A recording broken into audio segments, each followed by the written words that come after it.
Good afternoon, dear friends. I'm glad to see you. Today is the 14th of June, and let us listen to a fairy tale, The Fisherman and the Jinnee.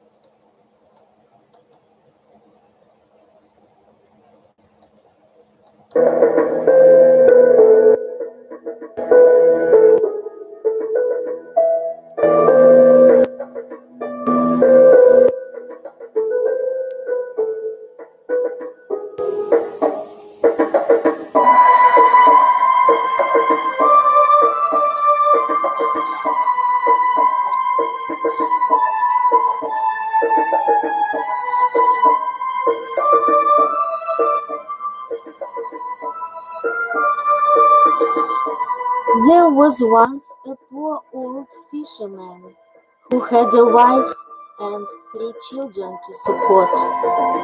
When he went to work, he customarily cast his net 4 times a day, and no more than that. Now, one day he went to the seashore about noon and set his basket on the ground. After rolling up his shot and plunging into the water, he cast his net and waited until it settled to the bottom. Then he gathered the cords together and tried to haul in the net. However, he found it too heavy, and no matter how hard he pulled, he could not bring the net up. So he carried the ends ashore, drove a stake into the ground, and tied the net to it. Afterward he stripped, dived into the water, and kept working until he had brought the net up. Filled with joy, he put on his clothes again and went to the net, in which he found a dead jackass that had torn the meshes. In his grief he exclaimed, "By Allah, this is a strange way to earn a living."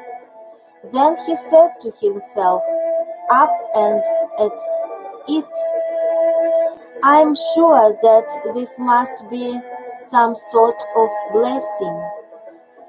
Once the fisherman got the dead ass free of the cords, he wrung out the net and spread it on the shore. Then he plunged into the sea, cast the net again, and cried out, "In Allah's name." When he began pulling the net, it grew heavy and settled down more firmly than the first time. Now he thought that there were fish in it, and tied the net to the stake again. He took off his clothes, dived into the water, and pushed and pulled until he got the net on dry land. Then he found a large clay pitcher filled with sand and mud, and was very disappointed. After throwing away the pitcher, he wrung his net, cleaned it, and cast it into the sea for a third time. Once it had sunk, he pulled at it and found pot sherds and broken glass in it. Raising his eyes toward heaven, he cried out, "By Allah, don't you know that I cast my net only 4 times a day? The third is done, and thus far you have granted me nothing, so I beseech you, this time give me my daily bread." Then he cast his net again, and waited for it to sink and settle. When he tried to haul it in, he found that it had become entangled at the bottom. "By Allah," he exclaimed, as he stripped again and dived down into the sea. After freeing the net, he dragged it to land and found a copper jar in the shape of a cucumber. It was evidently filled with something. The mouth was sealed by a lead cap and stamped with the signet of our Lord Solomon, son of David. Seeing this, the fisherman rejoiced and said, "If I sell it in the brass bazaar, I should be able to get 10 golden dinars for it." When he shook it, he found that it was heavy and remarked, if only I knew what was inside. Well, I've got to open it, and then I'll store it in my bag and sell it at the brass market. Taking out his knife, he worked at the lid until he had loosened it from the jar. Then he laid the top on the ground and shook the jar, but he was astonished to find nothing in it. After a while, however, some smoke burst from the jar and soared like a spiral toward the heavens. Once the smoke reached its full height, the thick vapor condensed and became a huge genie, whose head touched the clouds, and while his feet were on the ground, his head was as large as a dome, his hands like pitchforks, his legs as long as masts, and his mouth as big as a cave. His teeth were like large stones, his nostrils jars, his eyes 2 lamps, and his look was fierce and threatening. Now 2 lamps, and his look, and his eyes 2 lamps, and his look was fierce and threatening. Now, when the fisherman saw the Ifrit, his entire body quivered, his teeth chattered, his spit dried up, and he was so terrified that he could not move or run away. The Ifrit gazed at him and cried, "There is no God but the God, and Solomon is the prophet of God." Immediately afterward he added, "O apostle of Allah, don't slay me. Never again will I slander you or commit a sin against your laws." "O Jinnee," said the fisherman, "did you say Solomon the apostle of Allah? Solomon has been dead for some 1800 years, and we are not approaching the end of the world. What happened to you? Tell me about yourself. How did you get into that jar?" Now when the evil spirit heard the words of the fisherman, he said, "There is no good but the God. Be of good cheer, fisherman." "Why should I be of good cheer?" asked fisherman. "Because you shall have to die this very hour. May heavens abandon you because of your good tidings," replied the fisherman. "Why should you kill me? What have I done to deserve death? After all, it was I who freed you from the jar, saved you from the depths of the sea, and brought you up to dry land. Ask me only how you will die, and how I shall slaughter you," the genie declared. "What's my crime?" exclaimed the fisherman. "Why such retribution?" "Hear my story, O fisherman," answered the genie. "Tell it to me," said fisherman, "and be brief, for my heart is in my mouth. I'll have you know that I'm one among the heretical jinn, and I sinned against Solomon. Consequently, the prophet sent his minister, Asaph son of Bahia, to seize me, and this vizier had me bound and brought me against my will to stand before the prophet as a suppliant. When Solomon saw me, he demanded that I embrace the true faith and obey his commands. But I refused, and he had me imprisoned in the jar, which was sealed by lead and stamped by his signet. After Solomon gave orders to a genie, I was carried off and cast into the middle of the ocean.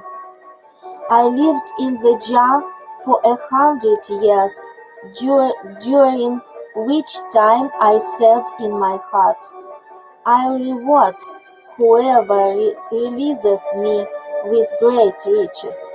But a full century went by, and when no one set me free, I began the second, and said, I'll open the hidden treasures of the earth for whoever releases me.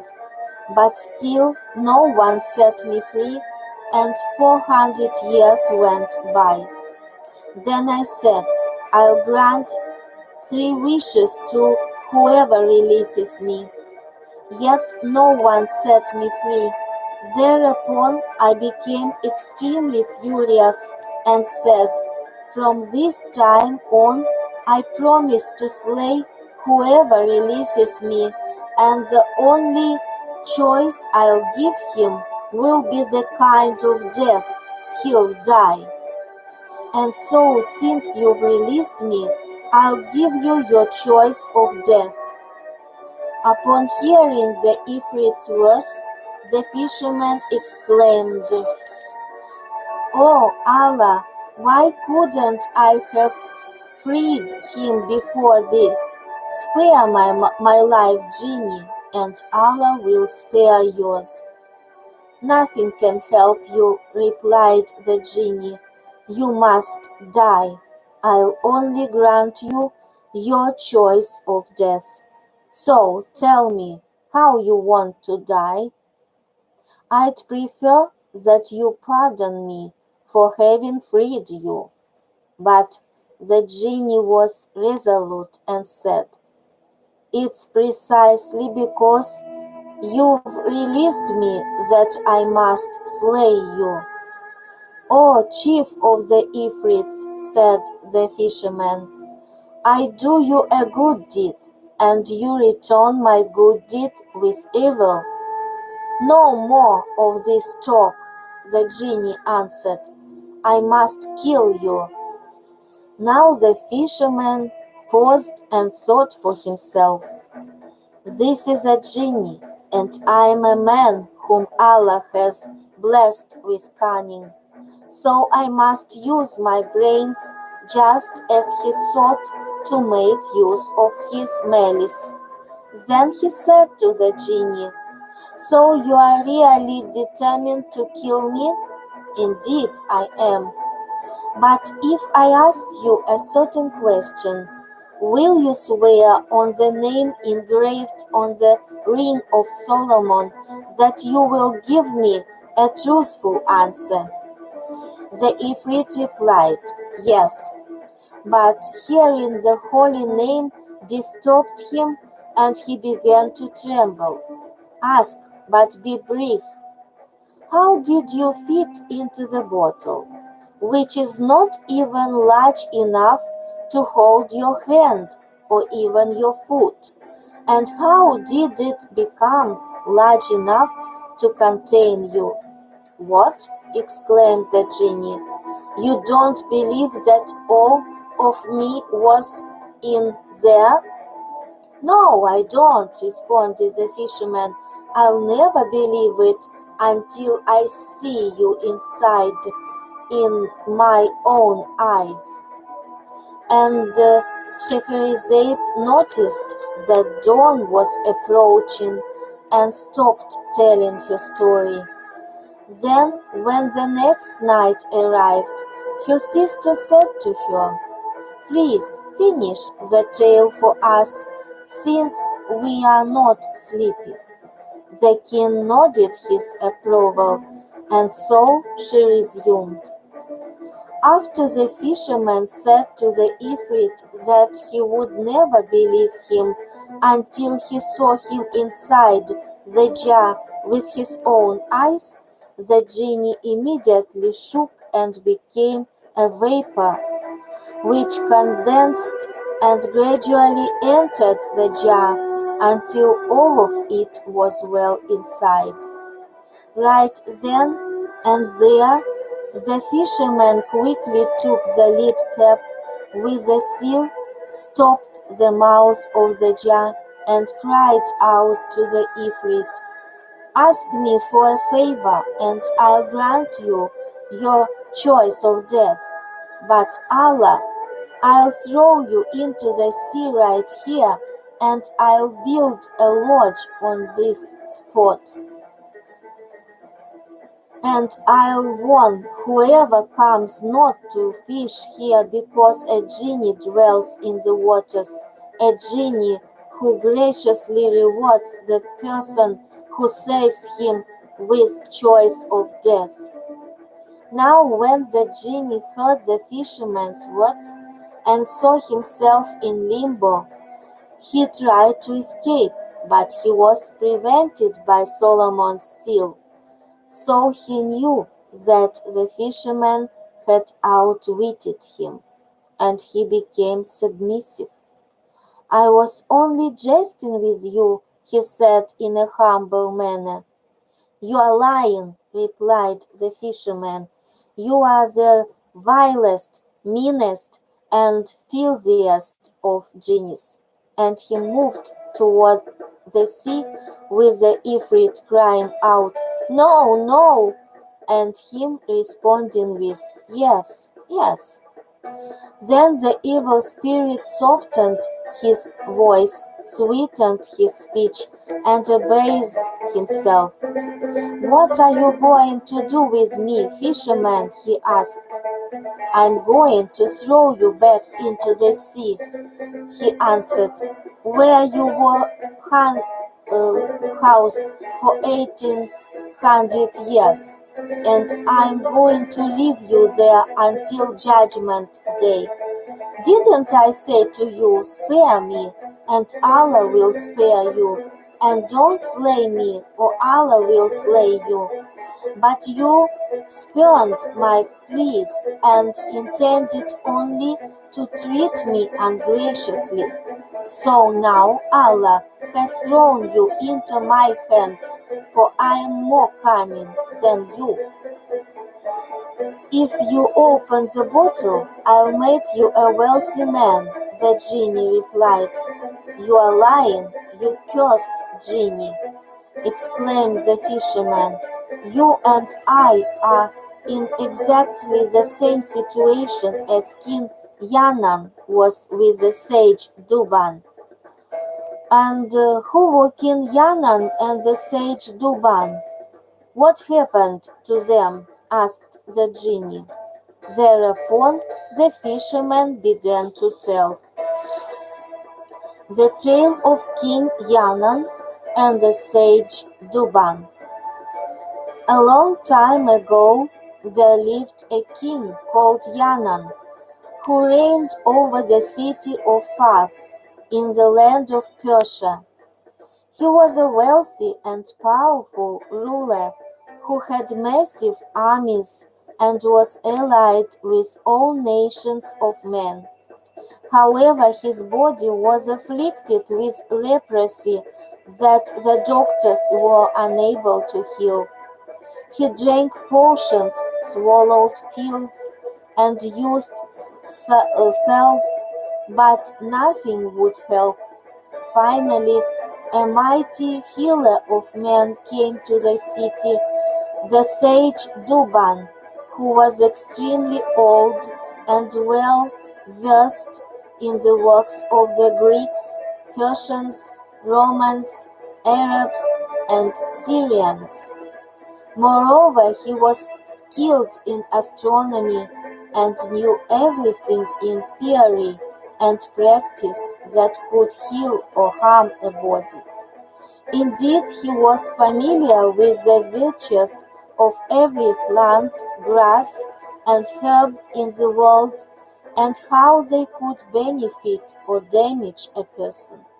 And he understood philosophy, medical science, and other branches of the tree of knowledge. Now, this physician had been in the city for only a few days when he heard about the king's malady and how he had been suffering from leprosy and how all the doctors and wise men had failed to heal him. As a result, he sat up the entire night and thought about the king's condition. When dawn broke, he put on his most becoming outfit and went to see King Yanan. After he kissed the ground before him, he wished the king long life and prosperity and introduced himself. Your Majesty, news has reached me that none of your physicians have been able to stop your sickness. However, you will see that I can cure you, and I shall have no need of potions or ointments. When King Yanan heard these words, he responded with great surprise. How are you going to do this? By Allah, if you heal me, I will make you and your grandchildren rich, and I will give you sumptuous gifts. Whatever you wish will be yours, and you will be my friend and boon companion. Then the king had him dressed in a robe of honor and asked him graciously, is it really possible for you to cure me without drugs and potions? Yes, he answered, I'll heal you without the pains and drawbacks of medicine. The king was astonished and said, when will all this take place and how soon? Let it be soon. Ah, you wish, he replied, the cure will begin tomorrow. Upon saying this, the sage departed and rented a house in the city in order to store his books, scrolls, medicines, and aromatic roots in a better way. Then he set to work by choosing the most effective drugs and balsams. Afterward, he carved a polo stick with a hollow inside and a wide end with which to hit a ball. All this was made with consummate art. On the next day, when both the stick and ball were ready for use, he went to the king and after kissing the ground, he asked the king to ride out into the parade ground to play polo. He was accompanied by his emirs, chamberlains, viziers, and lords of the realm, and before he was seated, the sage Duban went up to him, handed him the stick, and said, "Take this stick and grip it as I do. Good. Now lean over your horse and drive the ball with all your might until your palm is moist and your body perspires. Then the medicine will penetrate through your palm and will penetrate your body. After you have finished playing and you feel the effects of the medicine, return to your palace and wash yourself in the hammam bath. Then lie down to sleep and you will be healed. Now peace be with you." Thereupon King Yanan took the stick from the sage and grasped it firmly. After mounting his steed, he drove the ball before him and galloped after it until he reached it, and he did not stop hitting the ball until his hand became moist and his skin perspired, so that he imbibed the medicine from the wood. Then the sage Duban knew that the drugs had penetrated his body, and he told the king that it was time to return to the palace and enter the bath without delay. So King Yanan returned immediately and ordered them to prepare the bath for him. The carpet spreads rushed about, and the slaves and prepared a change of clothes for the king, who entered the bath and made the total ablution long and thorough. Then he put on his clothes within the hammam and rode from there to his palace, where he lay down and slept. Meanwhile, the sage Duban returned home and slept as usual. When morning dawned, he went back to the palace and asked for an audience with the king. The king ordered him to be admitted, and after the sage Duban sang a solemn song in honor of the king rose to his feet quickly and embraced him. After giving him a seat by his side, the king had him clothed in a sumptuous robe, for it so happened that after the king had left the hammam bath, he had looked at his body and had not been able to find a single trace of leprosy. Indeed, his skin had become as clean as pure silver, and he had rejoiced. Now the food trays carried the most delicious viands were brought, and the physician ate with the king and remained with him all that day. Then at nightfall the king gave the sage Duban 2,000 gold pieces, besides the usual robe of honor and other gifts galore. Finally he sent him home on his own steed. After the sage had departed, King Yaman again expressed his amazement at the doctor's art and said, "This man cured my body without the aid of ointments. Surely this shows how great and consummate his skills are. I feel obliged to honor such a man with rewards and distinction, and make him my friend and companion until the end of my days."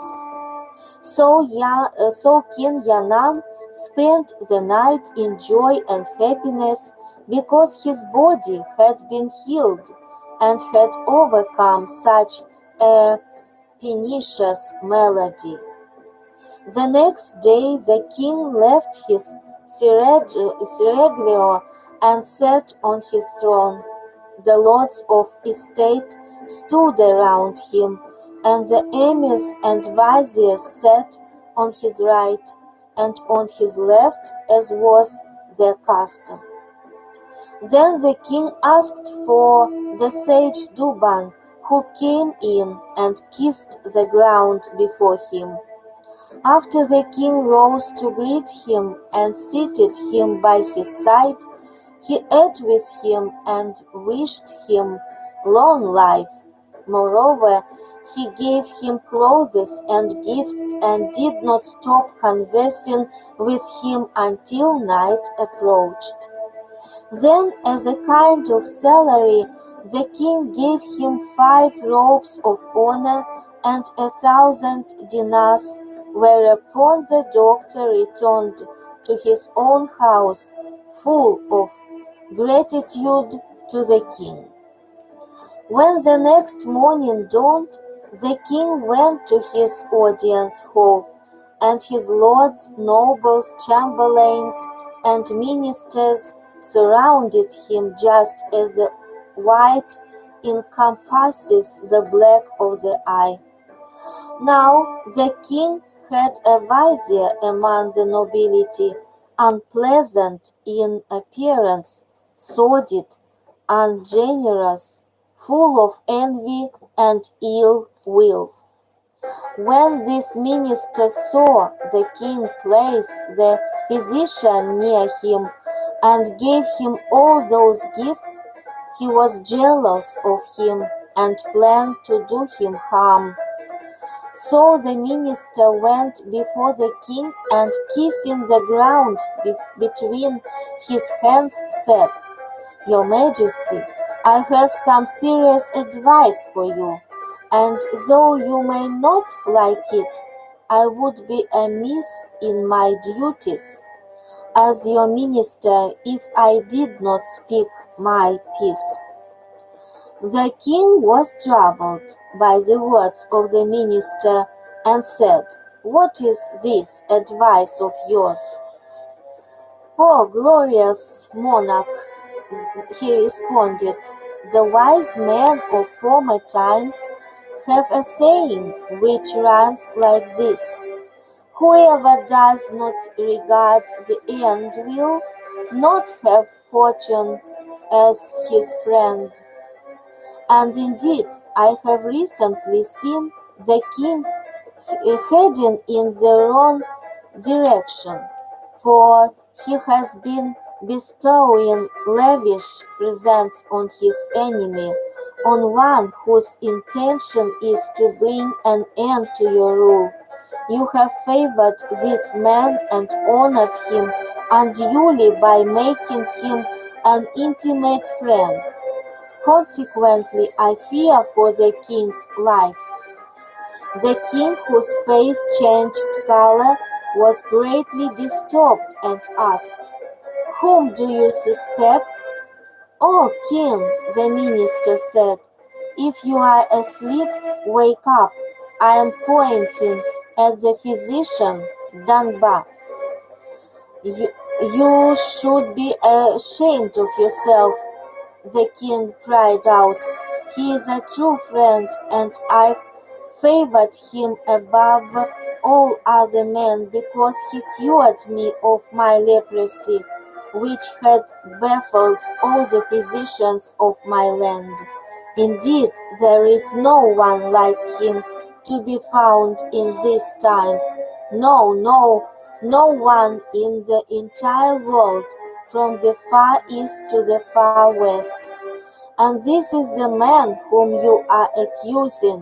Why, this very day I granted him a monthly salary and an allowance of One day I granted 1,000 gold pieces, and were I to share my realm with him, it would be inconsequential. Therefore, I must assume that you are speaking about him out of mere envy and jealousy, just as one spoke about King Sindbad. And Scheherazade noticed that dawn was approaching and stopped her story. The Danazade said, "Oh, my sister, your tale is delightful. How sweet and graceful! This is nothing compared with what I could tell you tomorrow night if the king would spare my life," she replied. Then the king said to himself, "By Allah, I won't slay her until I hear the rest of her tale, for it is truly wondrous." So they rested that night in mutual embrace until dawn. Then the king went to his audience hall, and the vizier and the troops entered. The reception chamber was thronged, and the king judged, appointed, deposed, permitted, and prohibited during the rest of the day until the court was adjourned, whereupon King Shahryar returned to his palace. Later that night, Danazade said to Shahrazad, "If you are not sleepy, will you please finish the story for us?" "With the king's permission," she replied. "You have my permission," said Shahryar, and Shahrazad resumed. "If you recall, O mighty monarch, King Yanan had said to his minister, 'O vizier, the evil spirit of envy has contaminated you because of this physician, and you are trying to urge me to put him to death, after which I would sorely repent, just as King Sindbad repented the killing of his falcon.'" "Pardon me, your majesty, what was that about?" asked the vizier. In reply, the king began the tale of King Sindbad and his falcon. There was once a king of Persia who enjoyed all the sporting life, especially hunting. He had raised a falcon which he carried all night on his fist, and he had a little gold cup made for it that was draped around its neck so it could drink at will. Of course, whenever he went hunting, he took this bird with him. Now one day, as the king was sitting quietly in his palace, the high falconer of his household appeared before him and said, "Your Majesty, this is just the right day for hunting." So the king gave orders accordingly and set out with the falcon on his fist. They went merrily on their way until they found a ravine, where they laid their nets for the chase.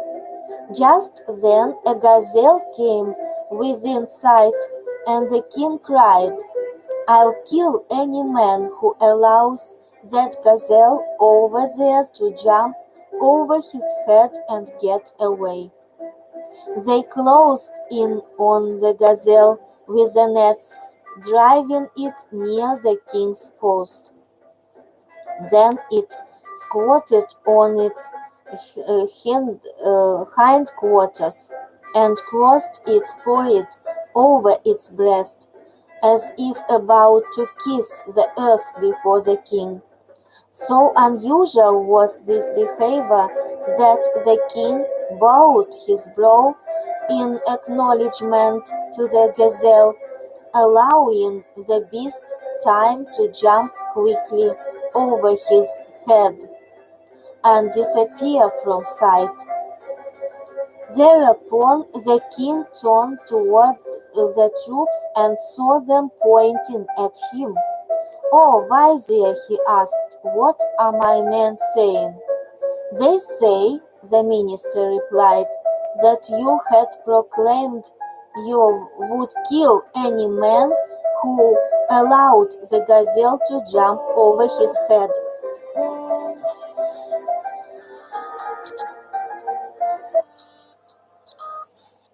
Алло, у меня программа.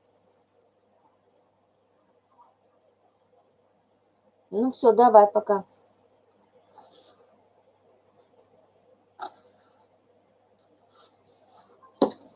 I'm sorry. They say that you had proclaimed you would kill any man who allowed the gazelle to jump over his head. Well, by the life of my head, I shall pursue that gazelle until I bring it back.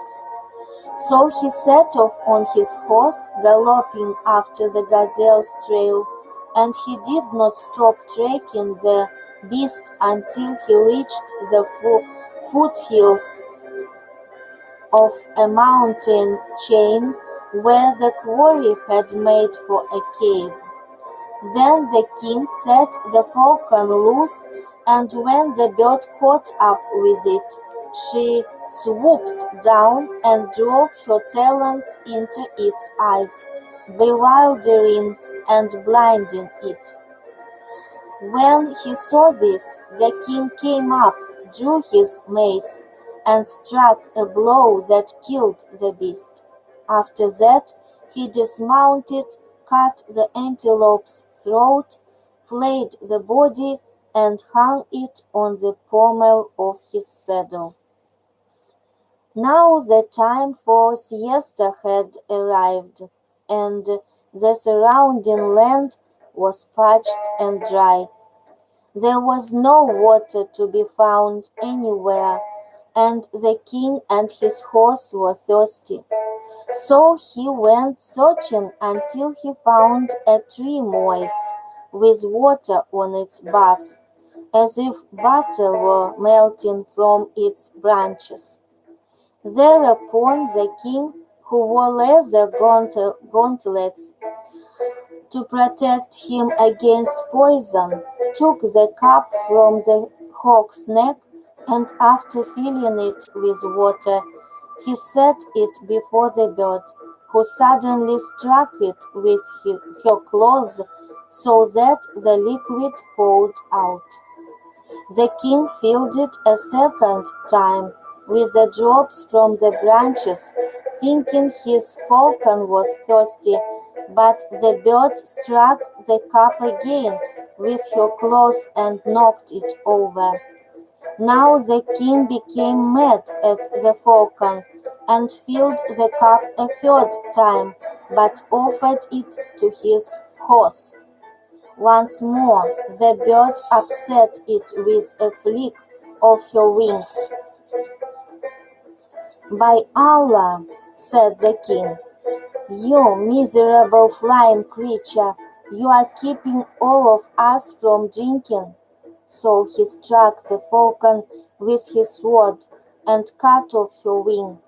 But the bird raised her head and said by signs, "Look at what's hanging on the tree." The king lifted his eyes and caught sight of a brood of vipers, whose poison drops he had mistaken for water. Thereupon he repented for having lopped off the falcon's wing, and after mounting his horse, he moved on with the dead gazelle until he arrived at his camp. After throwing the quarry to the cook, he said, "Take it and broil it."